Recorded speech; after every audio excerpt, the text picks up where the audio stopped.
So today we're going to be looking at starting our new unit on quadratics. It's unit 3. So quadratics is going to be new to you guys. You won't be familiar with it, but I'm going to start by going back to some things that you looked at 10C and then comparing that how it relates to a quadratic. So from 10C, what you guys looked at was something what you called to be linear, and that was when it was in the form y equals mx plus b. Okay, so when you had that, that was called linear function or linear relation. The m was the slope, and then the b was the y-intercept, and that was all from Math 10C. Now what we're going to be looking at is something that's called quadratic. And maybe first, before I get into quadratic, I'm just going to show you what the graph of something linear is. Okay, so if we had some graph, if it was linear, it's just going to form a straight line. Okay, now on to looking at something that's quadratic. It's going to be in the form y equals ax squared plus bx plus c. So this is just one of the forms. That's your standard form. We're going to get into that form a little bit later in one of our other sections. The reason this is called quadratic, let me just write down quadratic. So what makes this quadratic is that there is a exponent of 2 on the variable x there. And on the linear one, it was just a hidden 1 up top on the x. Now the variable a in front, a can never equal 0 in this case. So a cannot equal 0, because if a does equal 0, let's imagine that a is 0. I'm just going to replace it in there with a 0. So if I had 0x squared, that's 0 times x squared, and 0 times anything is 0. So this will be gone, and then you just have bx plus c, which would then be linear. If you compare the two, they even kind of look similar, bx plus c and mx plus b. I forgot to mention any of these letters that I'm using, a, b, or c. All of those are just numbers. Okay, so they're any number, so they're an element of the real numbers. Looking what a quadratic graph is going to look like, we'll start to see these throughout the entire unit, but the graphs are always going to resemble kind of a horseshoe shape. So they could point up like that, or they could point down, they could be really skinny, they could be really wide. Just depends on what type of quadratic you're given. Okay. In future math, you guys might see something that looks like this.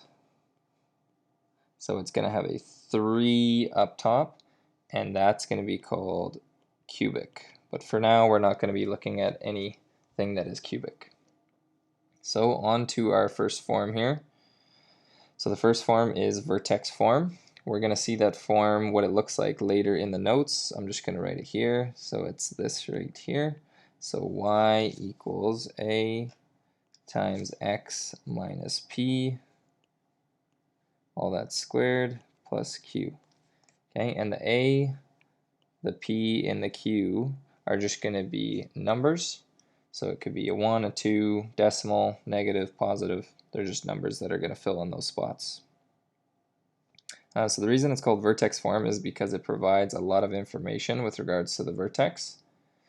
Okay, so under quadratic function, let's just read the definition. It says a function f whose value f of x at x is given by a polynomial of degree 2. So all that really means is exactly what I wrote up top here, where we had, let me fix what we had. We had ax squared plus bx plus c. Okay, so that's a quadratic function. It has an exponent of 2 up in the top there. Okay, so that's what that first line said. Polynomial, if you guys remember from 10C, polynomial, it just means many terms. Degree 2 just means the variable has an exponent of 2, like x squared. Okay, so one of the simplest forms of quadratic function is f of x equals x squared. So an easier way to write that is y equals x squared. So f of x and y, they're interchangeable. They basically mean the exact same thing. Next it says there a quadratic function is a parabola which is a symmetrical curve. So that shape that I had drawn up top that looked kind of like a horseshoe, all that is a parabola. That's just the name for it. It's called a parabola. It's a symmetrical curve because the word symmetry means that it's identical on both sides. So if I drew, let's say, a heart and I cut it down the middle, a heart has two sides that look the same. So it has symmetry. Or if you think of like a butterfly, cut it down the middle, it's going to have the exact same shape on both sides. So on our graphs, there's going to be a few characteristics that are going to be important to us. One of the big ones is the vertex. Okay, so the vertex on this graph is at that point, and the vertex on the other graph is at this point. Okay, so if you look at either of them, they're at the lowest or the highest point on each, which is also called the minimum value or the maximum value. Minimum value if it's the lowest, maximum value if it's the greatest. Now whenever you guys draw your graphs, make sure you draw your graphs with an arrow on the end of it, because that signifies that the line continues in that direction for forever. Okay, so always draw an arrow at the end of the line. So let's write out the definition for vertex just down below here. So we had said the vertex is the lowest or highest point on the graph. Okay, so the vertex is the lowest or highest point on the graph. Next characteristic we're going to look at is called the axis of symmetry. So on this graph, the axis of symmetry is this blue line I'm drawing in there. Again, draw arrows on them to signify that the line continues upwards and downwards in both directions for forever. So that's called the axis of symmetry. And on the other one, I'm going to draw on a blue line. Okay, and these lines are always dashed as well. And that is the axis of symmetry on that one. So you can see on both graphs, it actually cuts through the vertex. So the vertex on the right, it cuts through right there, and on the vertex on the left, it cuts through right there. So let's write the definition of that. So the axis of symmetry is a line through the vertex that divides the graph into two congruent halves. Now the word congruent, it just means that it has the same shape. So on our graphs, the shape on the right of this graph has the exact same shape as on the left. They are just mirror image of each other. Okay. The next two characteristics that are of importance are the minimum and the maximum value. So we already talked about those, but let's just write the definition of those. So the minimum or maximum value is the greatest or least value in the range of a function. Okay, so the next characteristic, it's not on our graph, but they're going to be of importance for us, is the domain and the range. Now the domain and the range, you will have heard this from Math 10C. So let's write the definition of each of those. So domain, if you guys recall, all the domain is the set of all possible values for x in the relation. So all the x values that are allowed or that the graph hits. So let's write that. The second thing is the range, and it's very similar to domain. It just deals with the y values. So let's write that for the range. So it's the set of all possible values of y in the relation.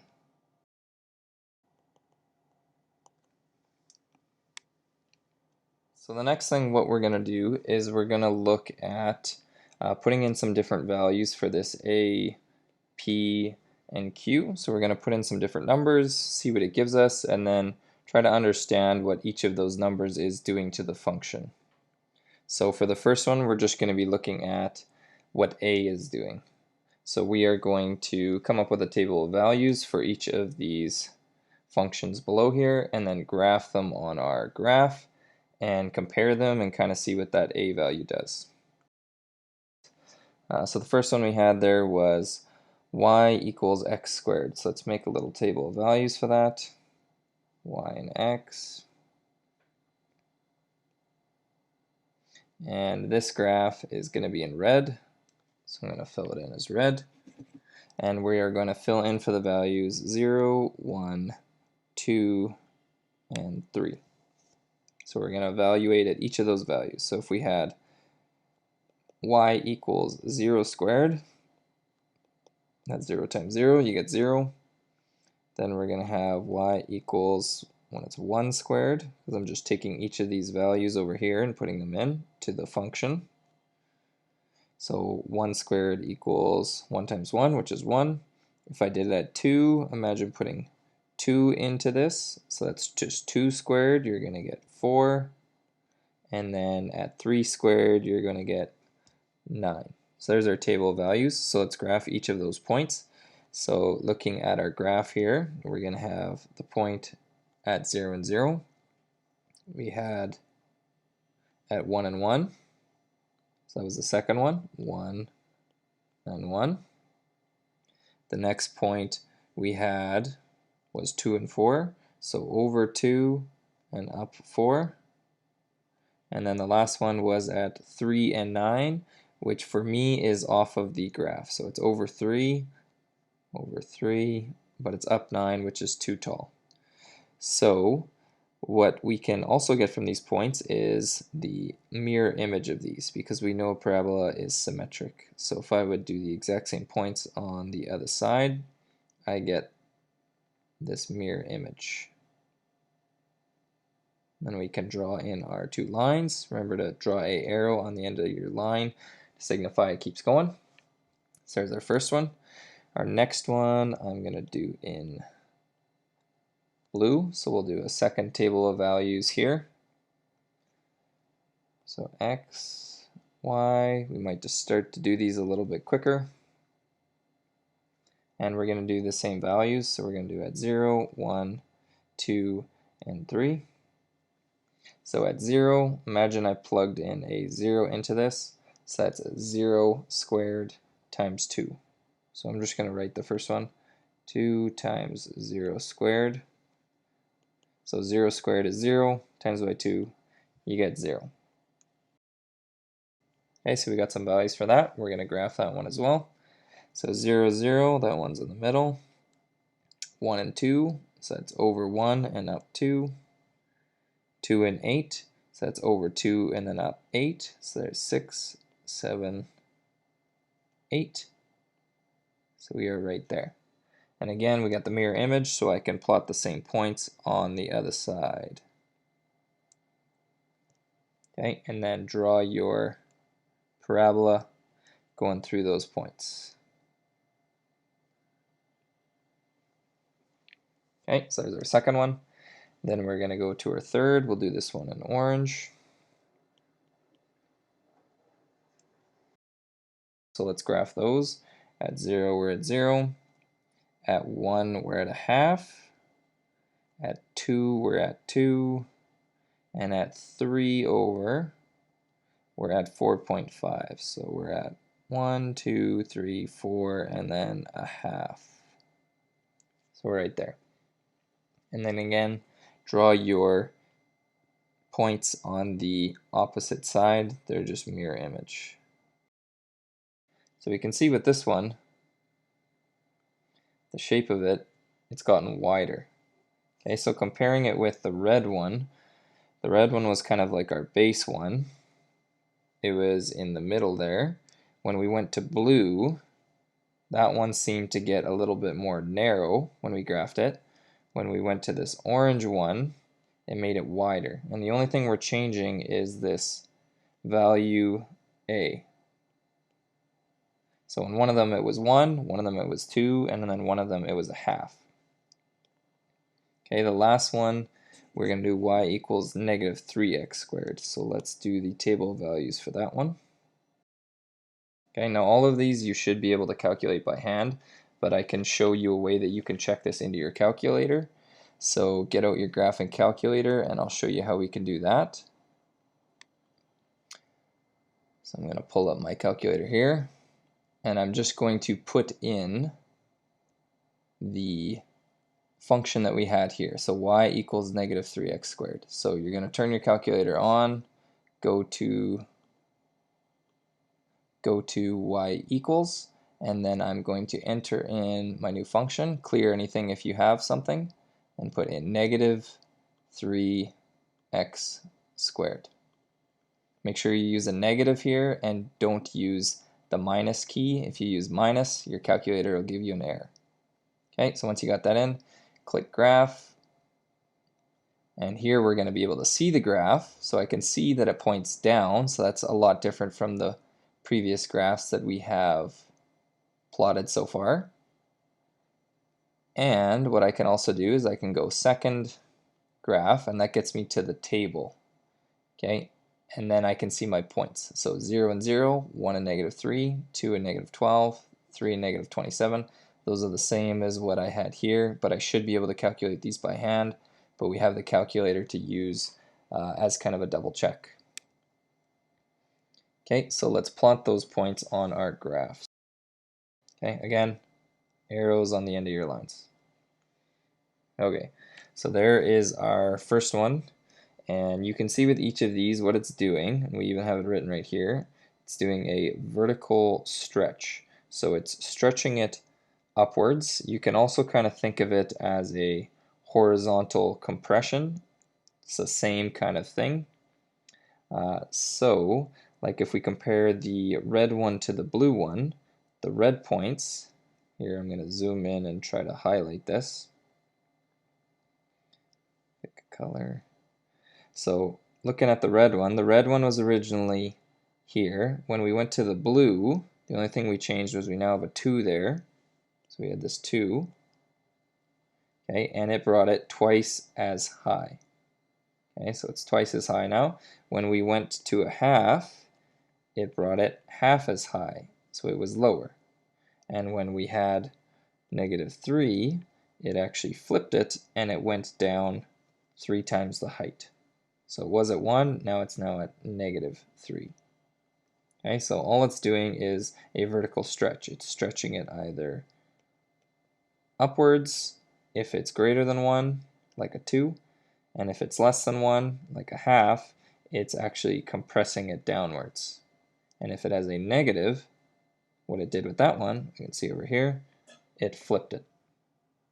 Okay, so let's just write kind of the information that we just found. So if you have y equals ax squared, the a is a vertical stretch, so vertical stretch.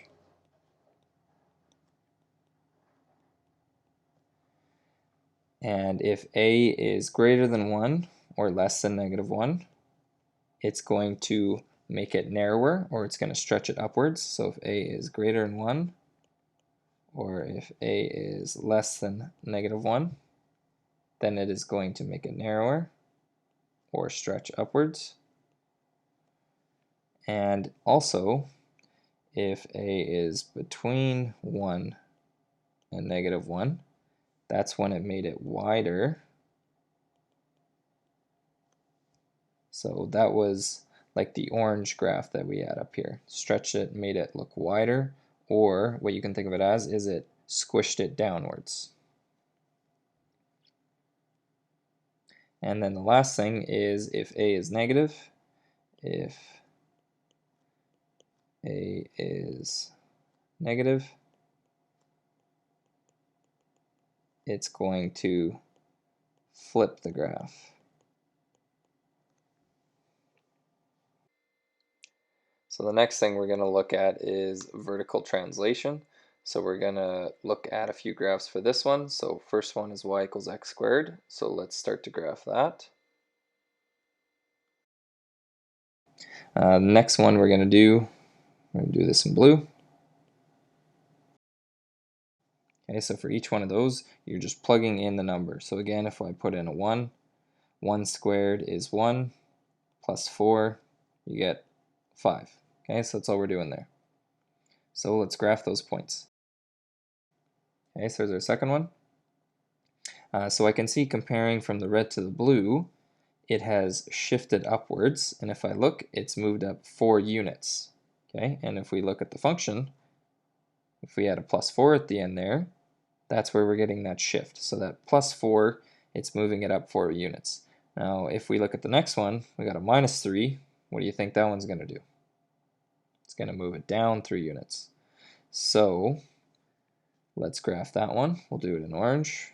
Do our table of values here first. So we have our x and our y. 0, 1, 2, 3. And for these, you get -3, -2, 1, and 6. So let's plot those.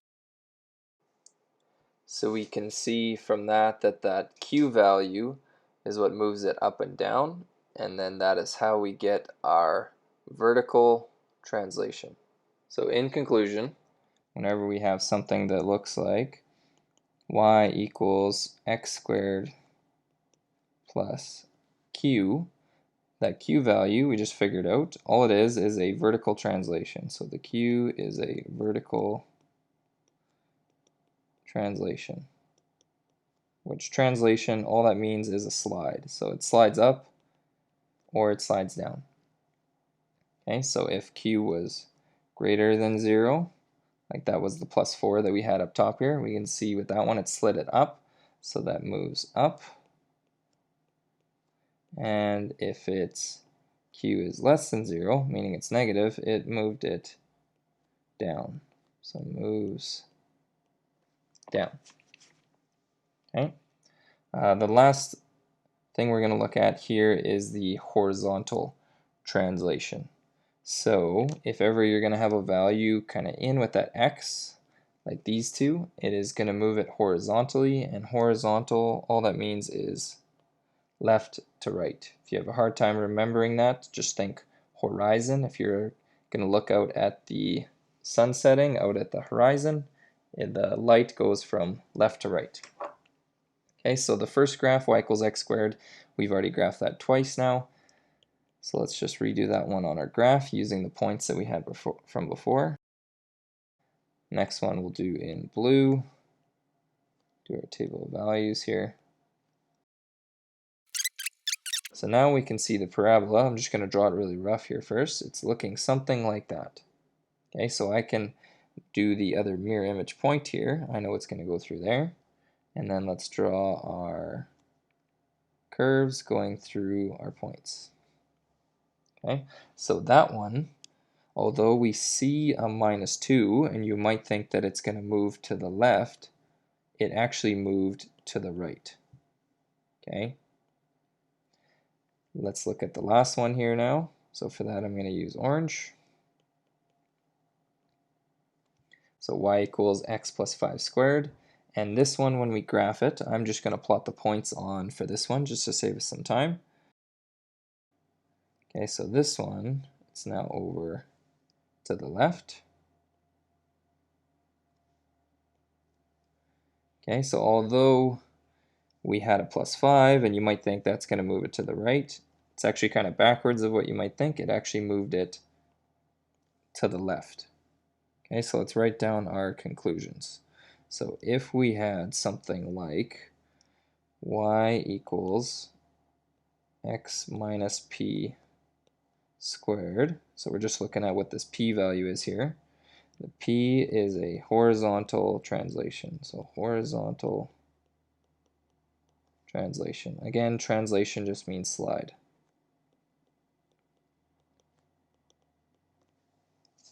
Okay, and then if p is greater than 0, it's going to move to the right. So that was like the first one that we had there, when we just had a 2 there, it was positive, p is greater than 0, and moved it to the right. When p is less than 0, it's going to move it to the left. Okay, so with this one, we had the x plus 5 squared. So really what that one was it was x minus 5.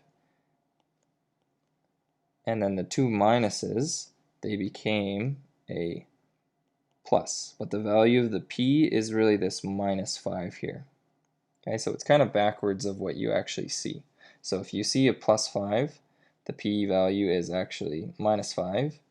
And if you see kind of a minus 2, the p value is actually just the 2. So the last thing we're looking at is just kind of the final characteristics of the function, and then we're going to be looking at some examples here where we are going to be determining those characteristics that we just learned. So for our vertex form, it's going to look like this right here. So y equals a times x minus p squared plus q. So from that we can determine quite a bit of important information. So the first thing is we can find out the vertex, hence why it was called vertex form. So the vertex is at the point P and Q. So whatever that P and that Q is in the function, that's what tells us the vertex. It also tells us the axis of symmetry, because the axis of symmetry cuts through the x-coordinate of the vertex. So the axis of symmetry is going to always be x equals, and then whatever the p value is that we already found. Okay, and then we talked about if a was negative and if it was positive. So if it was positive, it was going to open up, and if it was negative, it was going to open down. So if a is positive, it's going to open up, so that's going to look like that.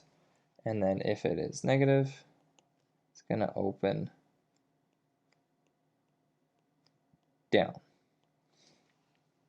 Okay, and then the last thing that I'm going to mention for characteristics deals with the domain and the range. So for domain, you guys can just use the letter D, and then the domain is always going to be x, given that x is an element of the real numbers. And then you can put these curly brackets around the outside. Okay, so that's going to be for every single quadratic function, as long as it's not an applied question where the domain deals with time or something like that, because we can't have negative time, and then we'd have to restrict it. But for all of the cases, it's just going to be x, given that x is an element of the real numbers. Okay, the range you're going to have to look at and determine. So the range, you guys can just use the letter R. It's going to be one of two things. So it's going to be y given that, and then it's either going to be above whatever the minimum point was, or it's going to be below whatever the max point was. So it's going to be y is going to be greater than the max, and the max was the q.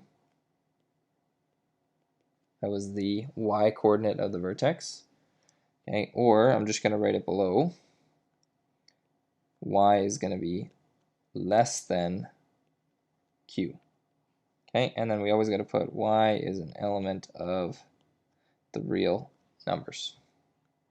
Okay, so let's get into our first example here. So it says for each quadratic function, sketch the graph and determine the following. So we want to find the vertex, the equation for the axis of symmetry, the direction of opening, the max and the min value, or sorry, the max or the min value. You can't have both.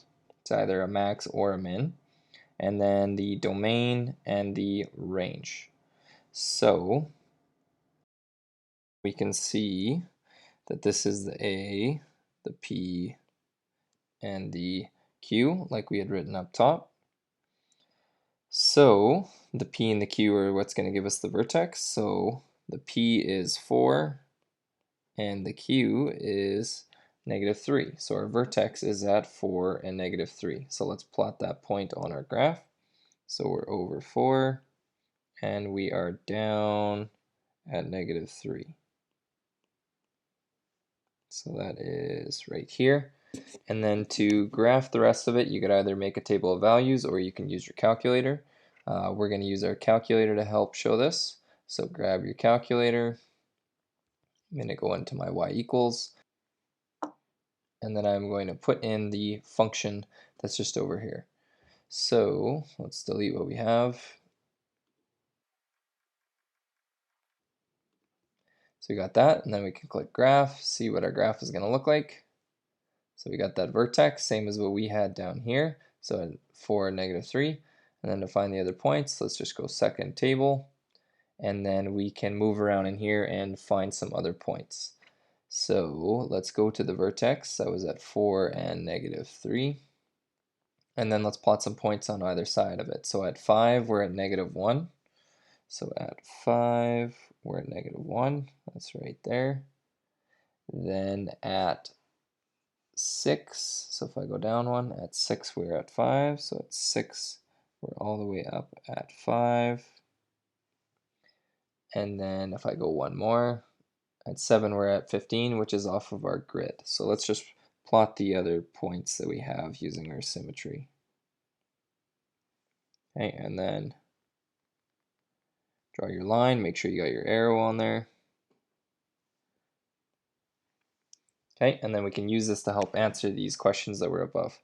So the first thing was the vertex. So we said that the vertex was at 4 and -3. That was P and Q. Okay, the axis of symmetry is just x equals whatever P is, so that's x equals 4. The direction of opening, if I look, it's just opening upwards.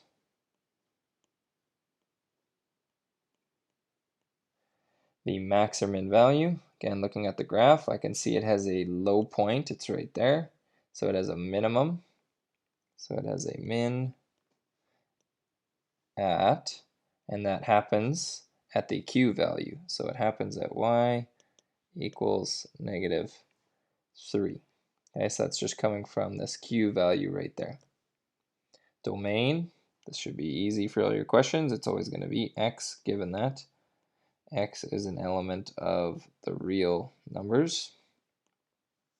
And then the range, we got y, given that y is going to be greater than this low point here. So y is greater than or equal to that low point, which was -3. And y still has to be an element of the real numbers. Okay, and then we are going to do, oh, my calculator was in the way there. Y is an element of the real numbers. Okay, and then we still got to do the second example here. So for that, we'll do the same kind of thing. We'll use our calculator as well to help graph this. We can see the vertex from these 2 points here. So again, it's x minus, and then the P point. So it's -3 in order to get that plus there. So it's -3. So the -3 is P, and then Q, Q is +2. So let's plot that as our vertex. So let's go to -3, and then we're up 2. Okay, so over 3 to the left, up 2. And then again, we're going to go back to our calculator, and let's put that into our y equals. Okay, and then we can click graph to see what our graph looks like. So click graph. So there's our graph. So we can see it's got that vertex of, we had said from before, it was going to be -3 and 2. So let's go to our table of values to look at some of these points. So second graph, and let's go up to where we knew the vertex was at. So -3 and 2. So we've already got that point plotted. Let's plot some other points around the vertex. Now try not to use any that have decimals. So try to use something like this one, -1 and 0. So let's plot that. At -1, we're going to be at a height of 0. The next one has a decimal. Next one, 1 and -6. So at 1, we are down at -6. Okay, and then the next one we got there is at 3 and negative 16, but that is off of our graph. So let's just plot the other symmetric points on the other side. So if this one was 3 down and then 2 over, if I go 3 down and then 2 over the other way, there is going to be a point at that point right there.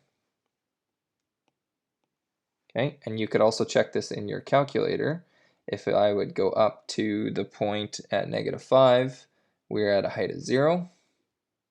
Okay, and then continuing going up, at negative 7, we're going to be at negative 6. So negative 7, we're at negative 6. And I can see this other point that I had plotted at 1. It should have been just 1 lower. It should have been at negative 6 is what we had before. Okay, so I'm just fixing that point. Okay, so now that we got our points, we can draw our parabola through those points. Goes like that. Make sure you draw your arrow on the end. And there's the other side. Okay, so we have our graph. Now let's start filling in these characteristics. So the first one we had, I'm just going to move my calculator out of the way, was we had the vertex. So the vertex from above, we said it was going to be at negative 3 and 2. So let's write that down. Negative 3 and 2. Okay, the axis of symmetry is just x equals, and then that x point of the vertex. So it's x equals negative 3. The direction, looking at the graph, I can see it's pointing down, so this is downwards. The max or min value, because it points downwards, we have a maximum point, right? So it goes as high as this, and then it comes back down. So this right here, that is the max point. So it's a max at y equals, and that was at a height of 2. That also comes from the y point of the vertex. Okay, the domain, again, that's not going to ever change. So x, given that x is an element of the real numbers, and then our curly brackets. And that is because, just to explain the domain here, so domain deals with the values of x. So if I look at my graph, I can see that it's going downwards like this, but if I think about it in terms of the x, which is the x-axis here, all of these points, if I were to kind of flatten out this line, squish them to the x-axis here, it just keeps going this way. Okay, so it keeps going down, which is essentially it just keeps going this way. Same with on the graph, it just keeps going to the left. So if I would squish that down onto the x-axis, it just keeps going this way. Okay, then with the range, so the range is y given that, and in this case we are always less than that max point right there. So y has to be less than or equal to that point, which it went as high as 2. And then y is an element of the real numbers. Okay, so that's that one. Our textbook questions that we're going to be working on are right here. So we got page 157, numbers 1 to 4, and 6 and 7.